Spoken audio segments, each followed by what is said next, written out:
Chapter 1, Mishnah 9. The previous Mishnah mentioned that the elders of the Beis Av were in charge of the keys for the courtyard gates. The Mishnah explains where these keys were kept during the night. There was a hollow space there in the floor of the hall of the fire that measured 1 amma long by 1 amma wide, and a removable marble tile covered this hollow space.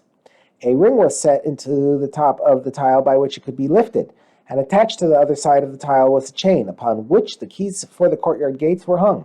In the evening, when the time to lock the courtyard gates arrived, one of the Kohanim lifted the tile, using the ring, and took the keys from the chain.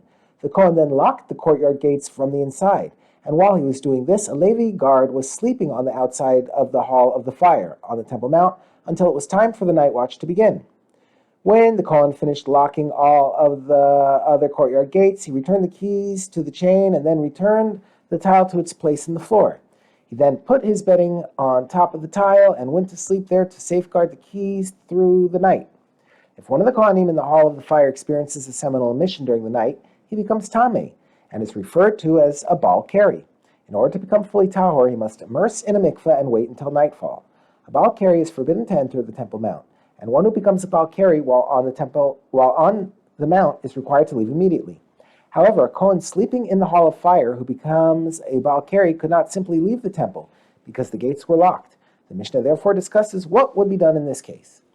If one of the Kohanim sleeping in the hall of the fire experienced a seminal emission, he would leave the sleeping area and go into the northwest chamber of the hall where he entered the tunnel that went under the the temple, and lamps were lit on either side of the tunnel to light the way, and he walked until he reached the Kohanim's private immersion room located beneath the temple.